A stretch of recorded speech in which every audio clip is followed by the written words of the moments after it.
के चंद्रयान के चांद के दक्षिणी ध्रुव पर सफल लैंडिंग के साथ ही भारत ने नया इतिहास रच दिया है। चांद पर उतरने वाले दुनिया के चौथे देश के साथ चंद्रमा के दक्षिणी ध्रुव पर अपना अंतरिक्ष यान उतारने वाला भारत दुनिया का पहला देश बन चुका है। वहीं चंद्रयान 3 के विक्रम लैंडर के साथ चंद्रमा की सतह पर उतरा प्रज्ञान रोवर लैंडर विक्रम से अलग हो चुका है। भारतीय स्पेस एजेंसी इसरो के लिए ये मिशन की एक और बड़ी कामयाबी है। बताया जा रहा है कि विक्रम से अलग होने के बाद प्रज्ञान रोवर चांद की सतह पर मून वॉक कर रहा है। लैंडिंग के फौरन बाद चंद्रयान 3 के विक्रम लैंडर ने चंद्रमा पर सॉफ्ट लैंडिंग के बाद की तस्वीर शेयर की। साथ ही विक्रम में लगाए गए लैंडर हॉरिजॉन्टल वेलोसिटी कैमरे द्वारा ली गई तस्वीरों को भी इसरो ने रिलीज किया, जो चंद्रमा की सतह पर उतरने के दौरान क्लिक की गई। चलिए अब जरा समझने की कोशिश करते हैं कि आखिर क्या है प्रज्ञान रोवर और क्यों ये लैंडर से अलग हुआ और अब इसका आगे क्या काम होगा। दरअसल रोवर प्रज्ञान 6 पहियों वाला रोबोटिक व्हीकल है जो चंद्रमा पर चलेगा और तस्वीरें खींचेगा। अगले 14 दिन तक प्रज्ञान के जरिए चंद्रमा के बारे में जानकारी जुटाई जाएगी। प्रज्ञान में इसरो का लोगो और तिरंगा बना हुआ है। वैज्ञानिकों की कोशिश रहेगी कि रोवर के जरिए चांद से भेजे जा रहे डेटा को देखे और एनालिसिस कर पाए। बता दें कि रोवर प्रज्ञान चांद पर 1 सेंटीमीटर प्रति सेकंड की गति से आगे बढ़ेगा। वहाँ कैमरों की मदद से चांद पर मौजूद चीजों की स्कैनिंग करेगा और जानकारी जुटाएगा। प्रज्ञान मौसम का हाल पता करेगा। रोवर में इस तरह के पेलोड्स लगाए गए हैं जो चांद की सतह के बारे में बेहतर ढंग से जानकारी दे सकेंगे। रोवर वहाँ IUNS और इलेक्ट्रॉन्स की मात्रा के बारे में भी जानकारी देगा।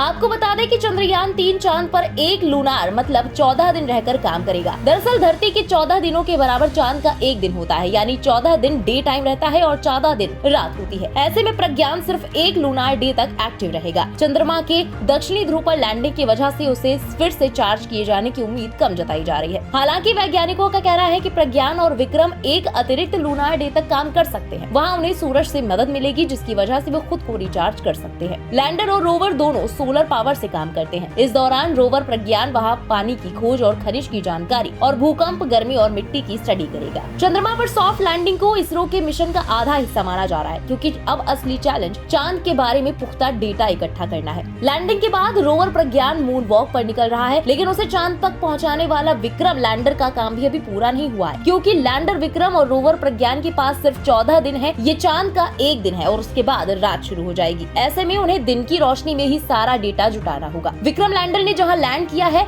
वो वहां से नहीं हिलेगा, जबकि रोवर प्रज्ञान लैंडर विक्रम से अलग होकर आगे की तरफ बढ़ेगा और जहां जहां से गुजरेगा वहां का डेटा इकट्ठा करके लैंडर को ही बताएगा। मतलब दोनों आपस में संवाद स्थापित करेंगे। इसके बाद विक्रम ही सारा डेटा पृथ्वी पर इसरो को भेजेगा। इतना ही नहीं, जब रोवर प्रज्ञान जानकारी जुटाने के लिए चांद की सतह पर आगे बढ़ेगा तो वहाँ पर अशोक स्तंभ और इसरो का लोगो छोड़ता जाएगा, यानी चांद पर भारत की अमिट छाप भी देखने को मिलेगी। अब बात कर लेते हैं इन दोनों ही रोवर और लैंडर में लगे पेलोड्स के बारे में। सबसे पहले जानते हैं प्रज्ञान रोवर में लगे 2 पेलोड्स के बारे में।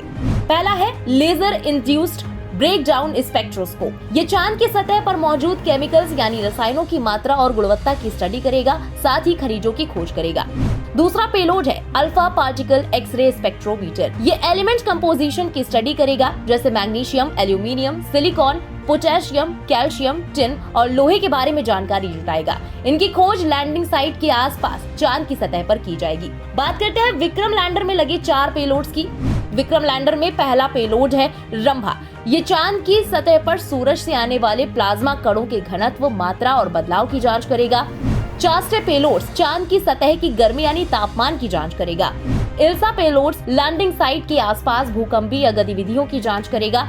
तो वहीं laser retroreflector array payload चांद के डायनेमिक्स को समझने का पूरा प्रयास करेगा। तो अब देश को उस पल का इंतजार है जब प्रज्ञान रोवर चांद के बारे में पुख्ता जानकारी देगा। फिलहाल इस स्पेशल रिपोर्ट में बस इतना ही। चंद्रयान 3 से जुड़ी हुई लेटेस्ट अपडेट्स और देश दुनिया की बाकी खबरों के लिए सब्सक्राइब करें इंडिया पब्लिक खबर के YouTube चैनल को और बेल आइकन दबाना बिल्कुल न भूलें।